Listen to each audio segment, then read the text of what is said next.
Tuhan, biar pujian ini bukan hanya keluar dari mulut kami, bahwa kami mempercayai Tuhan dalam setiap musim hidup kami. Ajar kami punya iman yang tulus kepada Tuhan. Percaya sungguh bahwa Engkau menyertai kami. Percaya sungguh bahwa rencana-Mu atas hidup kami tidak pernah gagal. Bahwa kami semakin hari semakin sungguh-sungguh dengan Tuhan, mencintai Engkau Tuhan. Karena kami tahu kami ada di hari-hari yang terakhir. Kami mau mempersiapkan iman dan hidup kami kudus dan tidak bercacat di hadapan Tuhan.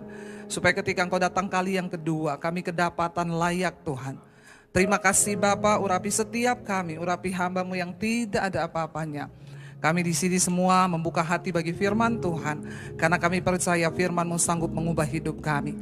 Di dalam nama Tuhan Yesus yang percaya Tuhan di tengah kita, memberkati kita, katakan bersama. Amin. Tepuk tangan buat Tuhan Yesus, saudara. Silakan duduk, shalom. Apa kabarnya hari ini?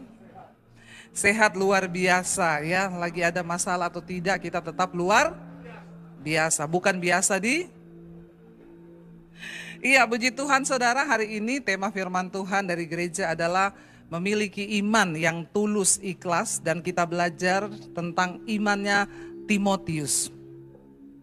Dan firman Tuhan terambil dari 2 Timotius pasal yang pertama, kita buka bersama. 2 Timotius pasal yang pertama, saya pengen baca dari ayat yang pertama saudara. Ini adalah surat Rasul Paulus buat anak rohaninya yang bernama Timotius. 2 Timotius 1 ayat 1, dari Paulus Rasul Kristus Yesus oleh kehendak Allah untuk memberitakan janji tentang hidup dalam Kristus Yesus. Ayat 2, kepada Timotius anakku yang kekasih, kasih karunia, rahmat dan damai sejahtera dari Allah Bapa dan Kristus Yesus Tuhan kita menyertai engkau.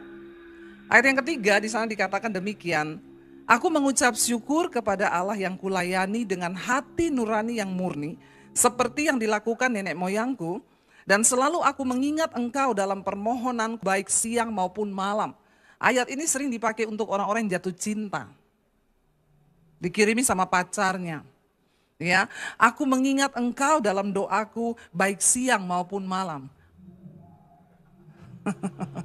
Pret Kalau nggak baca Alkitab dengan tuntas begitu itu, main comot ayat. Padahal ini doanya Rasul Paulus buat Timotius Kenapa dia selalu mendukung Timotius dalam doa siang maupun malam? Ayat 4 penyebabnya dia bilang begini. Dan apabila aku terkenang akan air mata yang kau curahkan, aku ingin melihat engkau kembali supaya penuhlah kesukaanku. Saudara, kenapa Timotius ini dikatakan oleh Rasul Paulus, dia adalah hidupnya itu penuh dengan air mata di dalam dia melayani Tuhan. Saya pengen kita buka Kisah Rasul pasal yang ke-16 saudara. Di sana ada latar belakang ketika pertama kali Rasul Paulus bertemu dengan yang namanya Timotius, iman yang seperti apa? Kisah Rasul pasal yang ke-16 ayat yang pertama, judul perikopnya Timotius turut serta, dengan Paulus saudara. Ayat yang pertama dikatakan di sana, Paulus datang juga ke Derbe dan ke Listra, Di situ ada seorang murid yang bernama Timotius. Ibunya adalah seorang Yahudi dan telah menjadi percaya kepada Yesus. Sedangkan ayahnya orang Yunani. Timotius ini dikenal baik oleh saudara-saudara di Listra dan di Ikonium. Dan Paulus mau supaya dia menyertainya dalam perjalanan. Paulus menyuruh menyunatkan dia karena orang-orang Yahudi di daerah itu. Sebab setiap orang yang orang tahu bahwa bapaknya adalah orang Yunani. Siapa Timotius ini saudara? Dia adalah seorang anak muda. Ketika dia berjumpa dengan Rasul Paulus dan menyerahkan hidupnya, diperkirakan usianya itu sekitar 15 sampai 20 tahun. Berarti dia masuk generasi apa? Kalau sekarang disebut generasi apa? Gen Z atau saya sebut aja Gen Z. Lebih baik disebut Gen Z kali biar mereka itu menjadi pembangkit-pembangkit. Amin. Jadi Rasul Paulus ini bertemu dengan Timotius di saat usianya diperkirakan 15 sampai 20 tahun. Masih muda atau enggak? Muda sekali. Di sini yang usia 15 sampai 20 angkat tangan. Ada? Coba enggak apa-apa angkat tangan. Saya enggak suruh saudara jadi Timotius. Saya enggak ajak saudara ikut dalam pelayanan saya. Cuma saya mau tanya gitu loh, supaya kita bisa dapat gambaran untuk membayangkan betapa mudanya Timotius ya. Umur 15 sampai 20 ya, itu masuk di Gen Z. Saya tadi membaca berita seorang Gen Z di Bandung bunuh diri, gantung diri di jembatan gantung. Di jembatan layang di Bandung. Ketika dia meninggal ditemukan surat terbukanya di media sosial, di Instagramnya, dia menulis bahwa aku tidak menuduh orang lain salah, akulah yang salah. Kalian gak usah tuduh apa-apa, aku tidak mencari pembenaran, tapi memang aku yang salah. Dia curhatlah di situ, cowok saudara cowok. Saya ini sudah puas dengan dibully dari saya SD, SMP, sampai saya SMA juga dibully terus. Bahkan saya itu ya sedih melihat hidup saya mau bagaimana, sementara dia cuma punya motor satu. Ya, saudara berbahaya sekali, berbeda ya di zamannya Timotius. Umur 15 tahun sudah menyerahkan hidup sama Tuhan. Sekarang 15 tahun banyak yang bunuh diri, stres, depresi. Saya ini terima konseling di HP saya ini saudara. Banyak yang Gen Z ini. Konselingnya itu apa? Ibu saya ini tidak bisa tidur. Setiap malam saya ini depresi, saya tidak bisa tidur. Dan memang ya menurut ya penelitian, memang yang generasi Gen Z ini, ya generasi ini, karena mereka adalah generasi pertama ketika internet itu ya dan media sosial itu mulai berkembang. Ya, mereka ini banyak yang akhirnya mengalami gangguan kejiwaan, stres, depresi, karena mereka ini jarang tidur, suka begadang. Ya, akhirnya ya orang kalau nggak tidur-tidur stres, apalagi kalau tiap hari lihat Atta Halilintar lagi jalan-jalan ya, Torik lagi lamaran, umur 2 bulan sudah haji, luar biasa kan? Makin tertekanlah dia. Ya, Torik aja 2 bulan udah haji, saya ini belum apa-apa. Jadi makin stres saudara. Karena mereka yang mereka lihat, mereka tonton, dan generasi Gen Z ini memang kurang bergerak. Yang bergerak tuh banyak jempolnya sama jarinya. Di kamar mereka ini mager. Ya, makanya saya itu banyak mengkonseling juga anak-anak di usia ini. Ya, anak saya tuh kadang lagi apa di rumah, teman saya lagi, ngapa? Mau konseling ini loh, stres. Nah, saya bilang anak muda, udah pada stres itu coba apa yang dipikir saudara? Nah disinilah peranan orang tua penting di sini.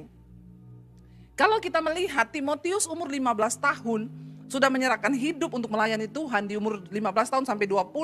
Dia bersama dengan Rasul Paulus meninggalkan orang tuanya loh. Dikatakan mamanya seorang Yahudi tapi bapaknya orang Yunani. Makanya dia tidak disunat. Waktu ketemu Rasul Paulus dia harus disunat karena itu aturan orang Yahudi saudara. Ya, dan coba kita kembali saudara ke tadi ya kisah dari 2 Timotius pasal yang pertama ya. Kita melihat di situ ketika Rasul Paulus ketemu dengan Timotius, dia langsung ajak Timotius, ayo kamu ikut aku melayani. Ya, jadi ketika dia berjumpa Rasul Paulus pertama kali, dia tuh nggak pikir panjang. Waktu Rasul Paulus bilang kamu ikut dengan aku mau kamu ikut dengan aku untuk dalam perjalanan kita misi penginjilan. Ya, saudara saya itu, saudara semua sudah tahu saya buka sekolah Alkitab di Bandungan, itu sekolahnya gratis tis-tis loh. Itu aja sulit mau cari orang yang mau menyerahkan hidup untuk melayani jadi hamba Tuhan. Udah gratis loh. Cari orang aja susah. Saya nggak tahu orang kurang beriman ikut Tuhan sekarang atau bagaimana saudara. Makanya benar Yesus bilang di akhir zaman ini tuayan banyak tapi penuai sedikit. Saya mau membakar iman ya para Gen Z yang ada di sini hari ini. Jadi Gen Z aja ya. Kalau ada listrik mati kamu yang nyalain. Kalau ada iman mati kamu yang nyalain, benar nggak? Ya saudara melayani Tuhan sekarang tidak perlu engkau ya pergi ke daerah mana kemana. Itu teman-temanmu di sekolah, di kampus, di tempat kerja itu banyak yang stres toh. Bawa mereka kepada Tuhan. Amin. Ya, kasihan saudara generasi hari-hari ini. Bunuh diri, ya kita lihat hari-hari ini kita perlu banyak berdoa bagi Indonesia. Ya, kemarin saya lihat berita, seorang poluan bunuh suaminya yang juga polisi. Awalnya tangannya diborgol, disiram bensin, dibakar. Karena polisi ini kena judi online. Sehingga gaji gak cukup-cukup, istrinya jengkel harus biayai anak sekolah, gaji gak cukup buat main judi. Di sini gak ada yang kena judi online kan? Bertobat loh saudara. Dosa hari-hari ini memang ya lihat ya kejahatan terjadi, cuma semua ada di sini nih kejahatan ini. Ya kelihatannya di rumah itu Bapak, tapi main judi. Kemarin saya baca berita, ya, saya baru pulang dari Papua, di bandara lagi nunggu pesawat, nonton TV. Selama saya duduk di situ, beritanya menakutkan semua loh. Saya ini jarang nonton TV, saudara. Duduk di situ, habis berita itu, beritanya muncul lagi satu. Seorang bapak ditemukan meninggal dunia, gantung diri di dapur rumahnya sendiri. Dan ditemukan secari kertas, dia bilang sama istrinya, aku mohon maaf, aku ini kena pinjol, pinjaman online, sertifikat rumah ini sudah saya gadaikan. Saya sudah bingung mau bagaimana, jadi saya memutuskan gantung diri, bunuh diri di dapur, coba. Orang bunuh diri di hutan, kayak jangan di rumah situ toh. Saudara lihat dosa iblis bekerja sekarang. Dan dengan mudahnya orang mengambil keputusan bunuh diri. Ya, pinjol, hati-hati saudara, ini semua sedang bekerja. Kenapa orang terjebak dengan pinjol? Iman yang mati menghasilkan kita ini salah mengambil keputusan. Konsernya Bruno Mars itu sudah habis tiketnya. Padahal kan tuh tiketnya mahal sekali kan? Berapaan coba? Yang sudah beli angkat tangan. Tidak dilarang saudara nonton kalau kau memang punya kelebihan uang.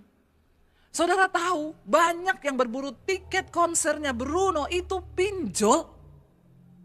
Mereka cari pinjaman online untuk beli tiket nonton konser. Saya dengar ada beberapa anak muda yang minta gaji bulan depannya dibayar sekarang karena dia mau berburu tiket konser. 2 juta, padahal gajinya 2,5 juta. Dia pakai nonton 2 juta bulan depan, dia harus melanjutkan hidup hanya dengan 500.000. Nanti kalau sudah begitu dia ngapain? Pinjol. Kalau sudah dipermalukan malu, tinggal gantung diri lagi di jembatan kan, di jembatan sana. Ngeri nih, dosa ini bekerja memang saudara. Di akhir zaman ingat baik-baik. Setan tahu waktu ini adalah waktu-waktu yang singkat. Makanya setan juga bekerja keras. Setan juga menuai hari-hari ini. Kalau saudara tidak mau jadi penuai, maka setan bekerja untuk menuai jiwa. Karena ini terjadi peperangan. Setan gak mau orang diselamatkan, dibawa kepada nama Yesus. Dia mau orang sebanyak mungkin masuk dalam Saudara bisa bayangkan beli tiket konser dari hasil pinjol, dari hasil gaji bulan depan minta dibayar sekarang kasbon. Goblok gak? Ngomong aja gak apa-apa. Ya, Alkitab Yesus bilang bodoh, kamu itu bodoh. Sehingga terjadi persoalan pertikaian di dalam hidup. Ya, iman yang lagi tidak hidup saudara dengan keadaan zaman sekarang ini. Saya melihat saudara, ini setan bekerja begitu luar biasa. Ya, bayangkan loh, ada nggak orang pinjol ngasih persembahan atau nolongi orang? Nggak ada, buat nonton konser, hutang saudara. Ya, aduh ya ini, ayo orang tua, kita punya andil ya, gereja ini tema adalah keluarga yang bersatu dalam kesatuan itu akan membawa iman yang berkemenangan di dalam Tuhan. Tidak ada orang lain yang bisa pantau anakmu. Tidak ada orang lain yang bisa pantau. Ayo kita sama-sama di dalam keluarga. Saling menegur anak dengan orang tua. Nasihati mereka. Saya itu tiap hari ngomong sama anak saya. Ingat, hormati Tuhan. Hormati Tuhan. Selama mami hidup, sampai satu saat mami sudah mati. Cuma satu pesannya mami, kalian harus hidup menghormati Tuhan. Karena waktu kamu menghormati Tuhan, Tuhan akan beserta denganmu. Zaman yang sudah begini saudara, tidak ada jaminan bagi kita selain kita hidup menghormati Tuhan. Amin. Ya, anak-anak muda punya iman yang tulus kepada Tuhan. Ya, mengerikan bangsa ini kita perlu sungguh-sungguh berdoa buat Indonesia. Ya, berita demi berita yang sangat-sangat, aduh saudara, berita-berita itu ini terjadi dan saya selalu bilang ini di Indonesia loh terjadinya, ini di Indonesia. Istri bakar suami, istri bunuh suami. Ini kan kesetanan semua. Dan banyak terjadi hari-hari ini penyebabnya adalah uang saudara. Waktu kau kehilangan iman, ya maka uang akan menguasai hidupmu sehingga kita ini masuk dalam kebinasaan. Yang namanya anak-anak muda sekarang juga banyak.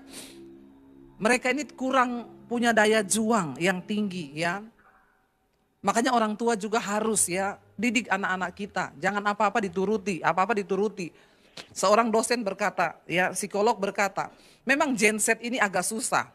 Mereka dikerasin salah, diikuti juga salah, dimengertiin juga salah. Ya, itu yang bunuh diri tadi. Dia tulis ya, soalnya papasnya itu juga tidak ada perhatian sama dia. Makanya di komen orang-orang, lalu minta perhatian bapakmu aja punya pergumulan sendiri. Dia cari duit buat keluarga juga udah susah. Bagaimana kita punya iman yang tulus kepada Tuhan, jangan jadikan alasan apapun untuk engkau hidup di dalam dosa. Amin. Hari-hari ini jangan saudara, rapuh iman anak-anak. Mereka tidak percaya Tuhan, tidak berharap kepada Tuhan. Ya, saya selalu mendorong anak-anak muda, mendorong anak-anak saya, ayo cari Tuhan. Cari Tuhan. Ya, kita keadaan zaman ke depan semakin tidak menentu. Apalagi ada anak-anak muda saudara sekarang tidak mau bekerja dapat duit, dia jual diri. Ya, semakin gila sekarang ani-ani itu bekerja. Para pelakor, ya. Saya tuh loh sama suami saya di bandara. Duduk lagi ngopi nunggu pesawat, anak ani-ani datang di depan, duduk di depan suami saya, pakai rok mini, angkat kaki begini, pahanya dibuka biar suami saya lihat. Rasanya saya mau berdiri, mau saya jambak rambutnya. Mau saya tengking dalam nama Yesus, roh najis, roh sinah keluar. Memang sengaja saudara, memang sengaja. Ya, bapak-bapak hati-hati kau. Untung suami saya peka, sebelum saya melirik dia berdiri, dia belakangi tuh ani-ani begini. Amin bapak-bapak. Ya, jangan kau merasa imanmu kuat. Roh memang penurut tapi daging bahaya sekarang. Ya, bapak-bapak hati-hati karena aduh semakin banyak loh mereka itu bertebaran dan banyak orang Kristen. Ya, pakai baju sudah nggak karu-karuan, cuma pakai BH sama daleman begitu di mall. Tolong ya orang Kristen, kalau anakmu ada yang begitu, tegur anakmu. Ya, sebagai orang tua jangan biarkan mereka itu memamerkan karena memang yang dia jual diri. Jadi iman yang seperti apa yang hari ini ada di kalangan orang Kristen? Ya, janganlah kita ini, memang dunia akan semakin gila, tapi kita jangan ikut-ikutan gila. Ya, gara-gara media semua pada lihat di situ. Ya, nanti kalau sudah dapat apartemen, mobil, bikin status independent woman. Pret lu. Ya, pret. Saudara ayo, ya kita berjuang dengan iman yang tulus di hadapan Tuhan. Saya cuma mau bilang, Yesus itu akan segera datang. Saya nggak mau nipu-nipu, saya nggak mau menakut-nakuti saudara ya. Karena kemarin ada yang ramalkan kiamat tuh, tanggal 29 tuh. Saya tapi tak tunggu-tunggu, saya di Danau Sentani kemarin di Papua ya. Kalau kiamat ini, wah kita pas lagi di sini pengangkatan toh. Saya di pesawat, saya tunggu pengangkatan kok belum ada ya. Apa cuma di Jakarta yang sudah terjadi pengangkatan? Ternyata belum saudara. Nggak ada satu orang pun yang tahu kapan Tuhan datang. Bagian kita berjaga, jaga. Jangan sampai kita tertinggal, kebinasaan kekal. Ya, Alkitab bilang kalau orang berkata damai, aman, ya maka disitulah Tuhan datang. Mari kita berjaga-jaga dalam iman ya. Timotius saudara, dia banyak mencucurkan air mata. Rasul Paulus bilang, apabila aku terkenang akan air matamu yang kau curahkan, aku ingin melihat engkau kembali supaya penuhlah kesukaanku. Kenapa Timotius punya iman yang begitu luar biasa? Ayat 5, sebab aku teringat akan imanmu yang tulus ikhlas, yaitu iman yang pertama-tama hidup di dalam nenekmu Lois dan di dalam ibumu Yunike, dan yang aku yakin hidup juga di dalam dirimu. Ternyata Timotius itu mewarisi iman dari siapa? Dari neneknya dan ibunya. Saya bingung, gak ada bapaknya disebut di sini. Memang banyak peran bapak-bapak hilang di Alkitab. Termasuk di dunia nyata, tapi semua bapak-bapak di sini semua bertobat, amin. Tolong bapak-bapak jangan menatap saya seperti itu. Kenapa tatapanmu tegang sekali kepada saya? Ya, ayo, coba luar biasa kan kalau terus aku percaya dengan imanmu yang diturunkan oleh bapakmu. Kemana bapaknya di sini? Nggak ada catatannya. Yang diturunkan ikhlas, imanmu yang tulus ikhlas itu yang pertama-tama hidup dalam nenekmu Lois dan di dalam ibumu Yunike, dan yang ya aku yakin hidup juga dalam dirimu. Ibu-ibu, para orang tua ya, kalau kita hidup beriman kepada Tuhan, maka anak-anak itu akan meneladani iman kita. Ya, jadi kita perlu di dalam kehidupan kita sehari-hari, mari kita tunjukkan iman yang penuh kepada Tuhan supaya anak-anak akan melihat teladan hidup kita bersama dengan Tuhan. Ya, tapi kalau orang tuanya aja nggak ngerti firman, orang tuanya aja nggak pernah berdoa, tidak menunjukkan teladan, sama-sama bergandeng tangan berdoa ketika ada pergumulan, ajak anak-anakmu berdoa kepada Tuhan, itu penting. Dari mana iman Timotius timbul? Ternyata dari neneknya dan dari ibunya. Ya, apalagi kalau suami istri bersatu hati, tunjukkan kepada anak-anakmu teladan imanmu. Ya, kita nggak bisa harap guru sekolah minggu untuk menumbuhkan iman anak kita, nggak bisa. Ya, mereka datang ke sekolah minggu, kambing embe-embe, kucing meong-meong. Dari dulu tuh begitu lagunya. Nggak apa-apalah ya. Tapi kan iman itu tumbuh dari orang tua di rumah. Kita didik anak-anak kita dalam iman. Saudara rindu nggak satu saat di sorga kita bersama-sama satu keluarga? Ya, saya rindu loh. Lihat anak-anak saya kita ada nanti di sorga. Jangan ada yang tertinggal. Kita percaya saudara. Akan ada pengangkatan ketika Tuhan Yesus datang. Kita sedih nggak kalau lihat ada yang tertinggal? Tapi ya belum terlambat, hari ini ayo ya bawa keluargamu kepada Tuhan. Karena itulah Rasul Paulus bilang, kuperingatkan engkau untuk mengobarkan karunia Allah yang ada padamu oleh penumpangan tanganku atasmu. Sebab Allah memberikan kepada kita bukan roh ketakutan, melainkan roh yang membangkitkan kasih, kekuatan kasih dan ketertiban. Hari-hari ini mari kita punya iman yang tulus kepada Tuhan. Kalau kita punya iman yang tulus kepada Tuhan, maka tidak ada ketakutan di dalam hidup kita. Katakan amin saudara. Orang yang punya iman yang tulus sama Tuhan itu dia nggak dikuasai ketakutan. Kemarin ada yang bersaksi, telepon, WA kepada saya. Bu Debbie, saya mau bersaksi Bu. Saya itu lagi ngobrol sama temen, saya ini kan dapat tugas ya, dapat proyek ke Papua. Saya tinggal di Manado. Manado ke Papua itu hanya deket ya, 1,5 sampai 2 jam terbang. Tiba-tiba saya sudah semangat mau kerjain proyek itu Bu. Tiba-tiba waktu saya lagi ngobrol sama teman-teman saya bilang, ada peramal loh yang meramalkan bulan Juni ini ada pesawat yang akan jatuh di Indonesia. Iya, jadi jangan kemana-mana naik pesawat. Dia stres berbulan-bulan karena dia akan terbang ke Papua. Iya, pertengahan Juni. Tidak bisa tidur, stres, akhirnya gelisah lah saudara. Lalu dia bilang, saya dengerin khotbah ibu tuh, saya putar tiap hari, saya bangkitkan iman saya. Akhirnya saya terbanglah, saya minta tanda sama Tuhan, ya, peneguhan demi peneguhan. Akhirnya saya diteguhkan, ya sudah saya berangkat Bu. Ternyata saya masih pulang selamat Bu, sampai hari ini saya masih ada. Saudara bisa membayangkan perkataan seorang peramal, saya juga dengar itu, ramalan itu saya dengar. Dan katanya dia meramalkan beberapa gempa di Indonesia benar-benar terjadi. Saya waktu dengar itu saudara tahu saya berdoa, saya bilang Tuhan dalam nama Yesus gagalkan semua Tuhan yang pegang kendali. Jangan biarkan itu terjadi, jangan nanti dia yang dipuji-puji orang. Tuhan yang pegang kendali, amin. Iya. Jadi kita harus berdoa saudara ya, karena hari-hari ini setan juga mempromosikan diri dan kuasanya sehingga banyak orang akan tertipu. Ya bayangkan orang ini dikuasai ketakutan sampai berbulan-bulan tidak bisa tidur. Dia terbang masih bulan Juni itu dari berapa bulan lalu saudara, hampir dia membatalkan proyek pekerjaannya. Saya bilang, kalau kamu dikuasai ketakutan itu kan berarti nggak ada iman. Kita kan mau naik pesawat ya sudahlah ya, kita percaya hidup mati kita di tangan Tuhan. Kalau memang sudah waktunya, nggak usah naik pesawat, di rumah aja bisa mati. Lagi tidur juga bisa mati.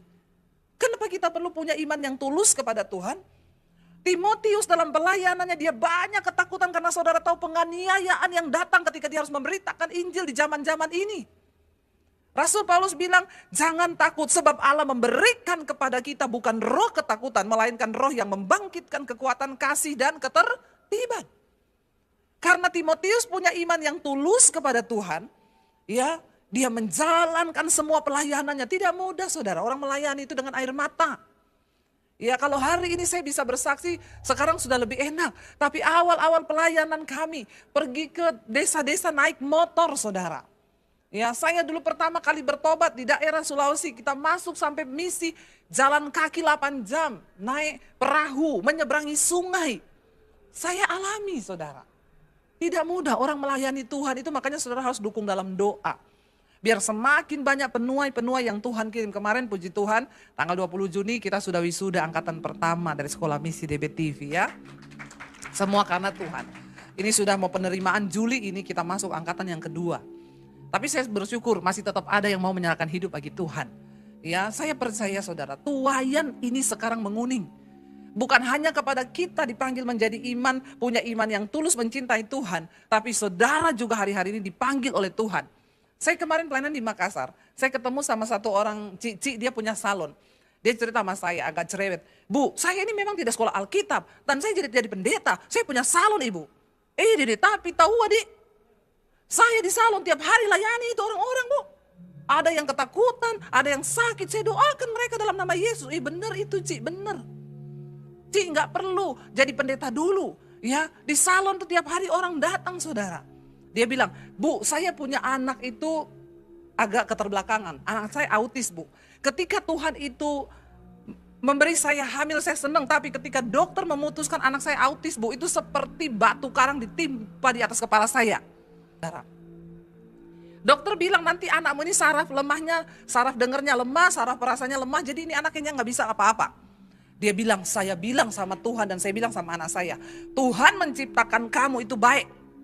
Tidak ada tidak bisa apa-apa. Saya didik anak saya bu dengan disiplin. Saya tidak pakai itu ilmu parenting itu. Karena ilmu parenting itu menyesatkan. Ya, enggak boleh dimarah anak, enggak boleh gini. Dia bilang orang-orang datang ke salon saya lihat saya didik anak saya. Mereka bilang, kejam banget kamu. Saya suruh dia cuci rambut Pak customer yang datang. Cuci.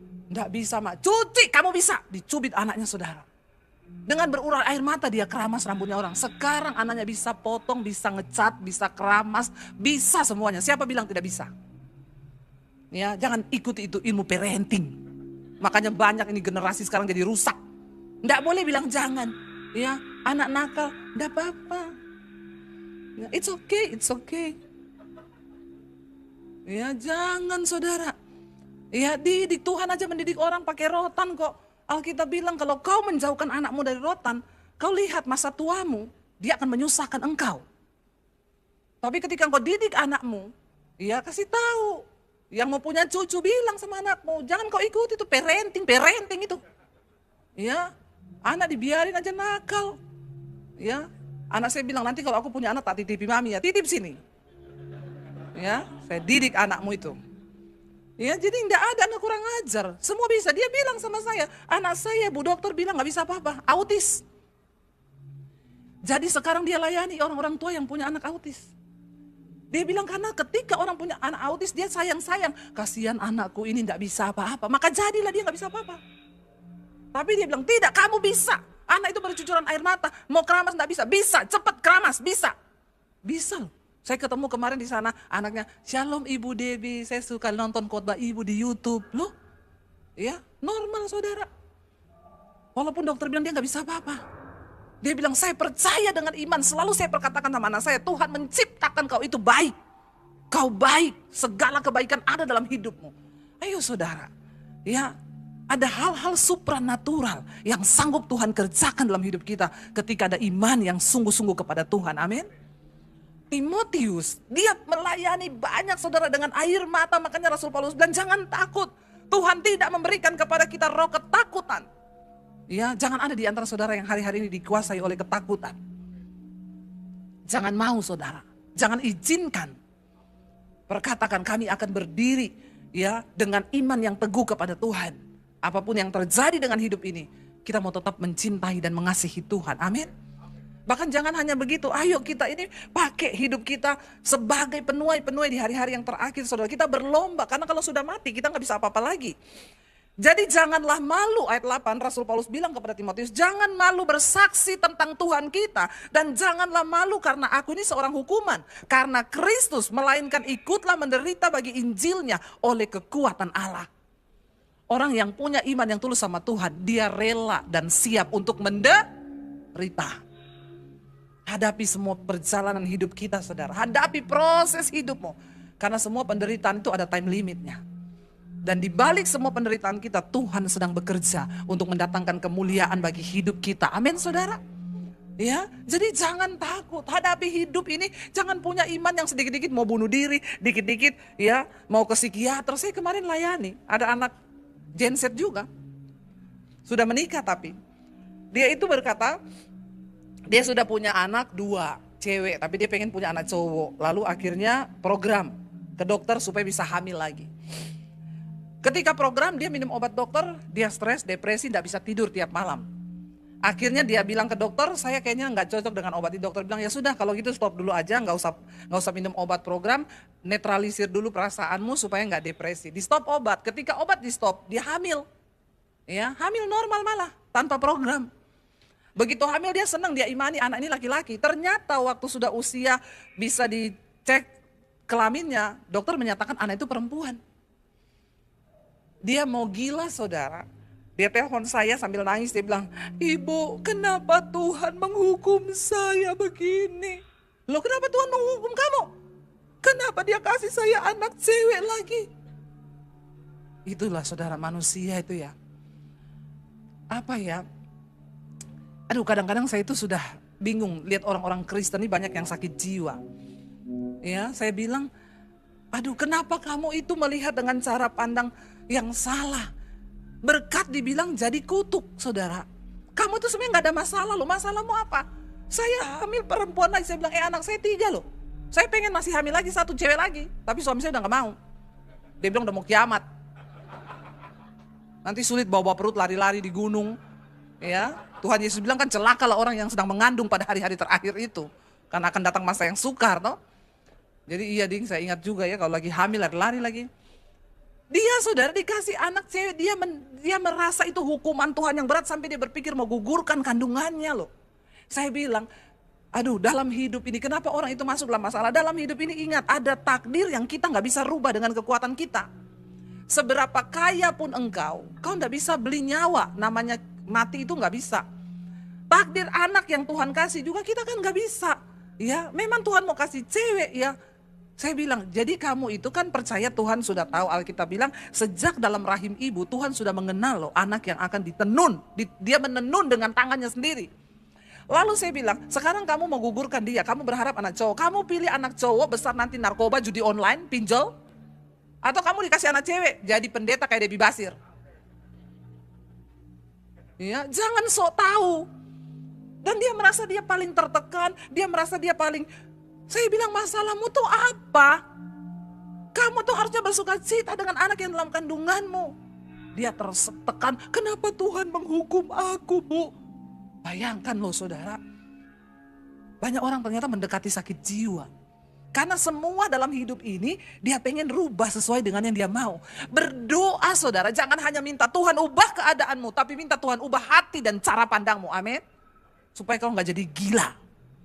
Sebab orang kalau cara pandang dan hatinya gak dirubah, berkat Tuhan bisa dianggap kutuk loh.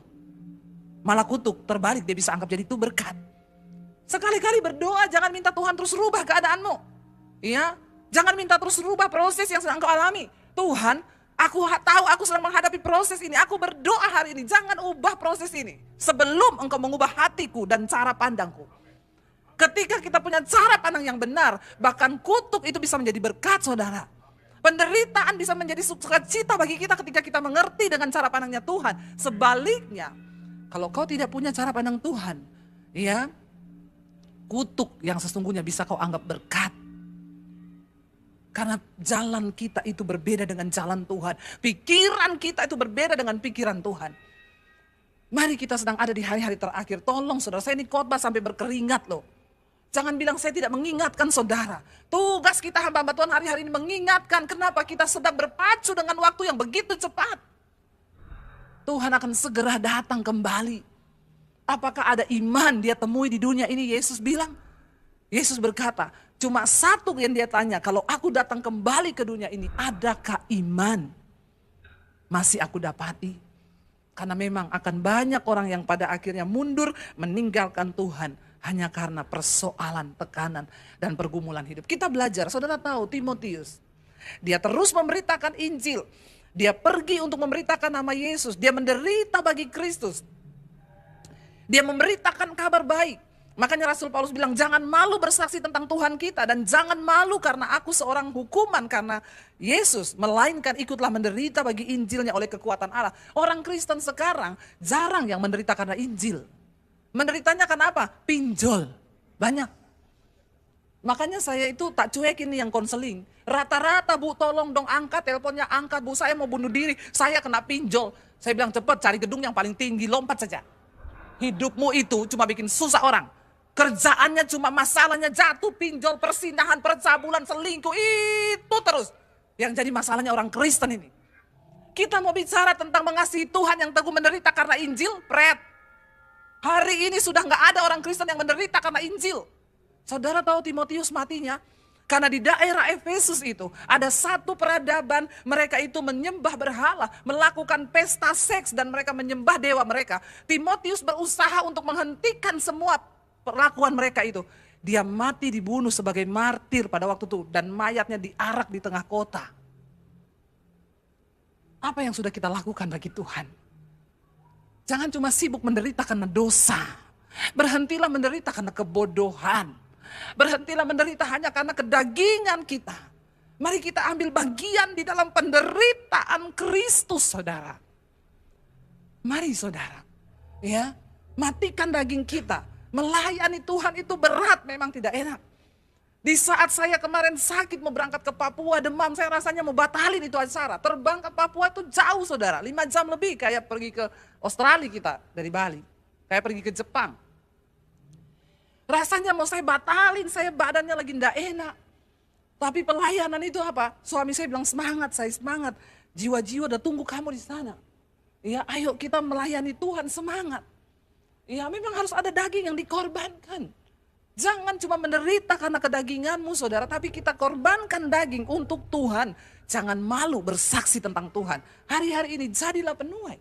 Siapa yang akan menerima mahkota di surga? Mereka yang membawa jiwa kepada Kristus. Amin. Ya, lalu saudara dikatakan ayat 9, karena dialah yang menyelamatkan kita dan memanggil kita dengan panggilan kudus, bukan berdasarkan perbuatan kita, melainkan berdasarkan maksud dan kasih karunia-Nya sendiri, yang telah dikaruniakan kepada kita dalam Kristus Yesus sebelum permulaan zaman, dan yang sekarang dinyatakan oleh kedatangan juru selamat kita Yesus Kristus, dan oleh Injil telah mematahkan kuasa maut dan mendatangkan hidup yang tidak binasa. Untuk Injil inilah aku telah ditetapkan sebagai pemberita, sebagai rasul dan sebagai guru. Itulah sebabnya aku menderita semuanya ini. Tetapi aku tidak malu karena aku tahu kepada siapa aku percaya. Dan aku yakin bahwa Dia berkuasa memeliharakan apa yang telah dipercayakannya kepadaku hingga pada hari Tuhan. Berapa banyak di antara saudara yang siap menanti kedatangan Tuhan? Saya cuma mau bilang, saudara siap atau tidak? Yesus akan segera datang. Daripada tidak siap, mari kita siapkan hidup kita, amin. Saya undang para imam musik maju ke depan. Kita mau katakan di hadapan Tuhan. Kami tahu Tuhan tak terbatas kuasa-Mu, tak terduga cara-Mu dalam hidup kami. Seringkali memang ada kelemahan dari hidup kami Tuhan. Tapi kami percaya Engkau terus menguatkan kami. Tuhan tolong kuatkan setiap kami menjelang hari-hari terakhir ini agar kami punya iman yang tulus mengasihi Tuhan sungguh-sungguh seperti Timotius. Mari bangkit berdiri saudara. Kita katakan pujian tadi, tak terbatas kuasa-Mu Tuhan, tak terduga cara-Mu. Tak terbatas kuasa-Mu. Minta pada Tuhan kuasa yang tidak terbatas. Terduga cara-Mu.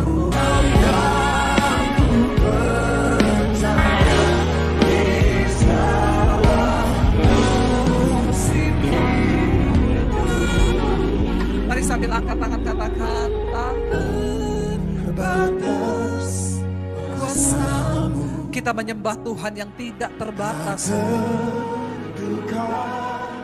Tidak terduga cara Tuhan dalam hidup kita.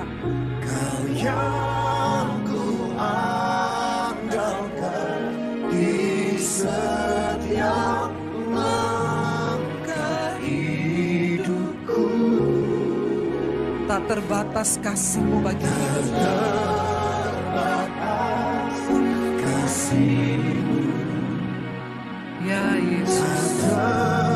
Terduga cara-Mu. Kau yang ku percaya di semua fungsi hidupku. Mari kita tutup mata dalam hadirat Tuhan. Bapa, kami tahu kami menyembah Tuhan yang tidak terbatas. Ampuni segala ketakutan kami, kekhawatiran kami, bahkan dosa-dosa kami. Tuhan, di hari-hari ini bahwa kami punya iman yang teguh, yang tulus kepada Tuhan. Kami belajar dari seorang anak muda Timotius di dalam Alkitab. Dia menyerahkan seluruh hidupnya Tuhan bagi pemberitaan Injil, menjadi hamba Tuhan. Kami mungkin tidak bisa menyerahkan seluruh waktu dan hidup kami. Tapi beri kami keberanian untuk bersaksi tentang nama Yesus. Di hari-hari terakhir ini, kami rindu mempersembahkan jiwa-jiwa Tuhan bagi-Mu. Hamba berdoa Tuhan bagi setiap kami yang hadir hari ini. Kami mau memulai itu setidaknya dalam keluarga kami. Kami saling mengingatkan akan kebenaran kepada anak-anak kami, suami, istri, keluarga kami. Beri kemampuan dan roh keberanian, taruh di mulut kami perkataan Kristus itu. Kalau masih banyak yang terikat dengan dosa-dosa, akan merdekakan setiap kami hari-hari ini. Kami sedang ada di waktu-waktu penantian Engkau datang menjemput gereja-Mu yang kudus Tuhan. Kami tidak ingin tertinggal. Hamba Tuhan, Engkau sudah pakai hamba untuk mengingatkan umat-Mu, gereja-Mu hari-hari ini. Tuhan terus ingatkan, peringatkan umatku untuk sungguh-sungguh berjaga-jaga hari-hari ini. Karena hanya sekejap mata ketika Tuhan datang. Mari terus berjaga-jaga saudara. Terus berjaga-jaga di waktu-waktu ini. Persembahkan hidup yang terbaik, waktu yang terbaik. Karena Yesus berjanji akan datang menjemput umatnya yang kudus dan layak. Kita ada di tengah zaman yang semakin tidak menentu. Dunia yang terus berubah. Tapi kami tahu satu hal, firman Tuhan tidak pernah berubah. Hari-hari ini Tuhan beri kekuatan yang sedang menghadapi proses, yang sedang menghadapi tekanan hidup. Kami tidak mau menyerah Tuhan, apalagi bunuh diri karena itu bukan jalan keluar, itu kebinasaan kekal. Beri kami kekuatan untuk melihat juga jiwa-jiwa di sekeliling kami, mereka yang membutuhkan uluran tangan pertolongan kami Tuhan. Pertemukan kami dengan jiwa-jiwa. Hamba berdoa untuk keluarga demi keluarga. Suami istri boleh bergandengan tangan. Tuhan, hamba berdoa bagi suami istri yang hadir hari ini. Beri kekuatan Tuhan untuk saling menopang di hari-hari terakhir ini. Dijauhkan rumah tangga kami dari perpecahan, perselingkuhan. Dari apapun anak-anak kami dijagai Tuhan dalam langkah hidup mereka. Supaya kami kudus dan tidak bercacat sampai pada kedatangan-Mu kali yang kedua Tuhan. Terima kasih Bapa. Kuatkan setiap kami. Terimalah berkat dari Allah Bapa, cinta kasih dari Tuhan Yesus Kristus, penyertaan Allah Roh Kudus yang akan memenuhi hati dan hidupmu mulai hari ini, bahkan sampai kali yang kedua Tuhan Yesus datang menjemput kita. Namamu tercatat di dalam kitab kehidupan. Di dalam nama Tuhan Yesus yang percaya diberkati Tuhan, katakan bersama amin.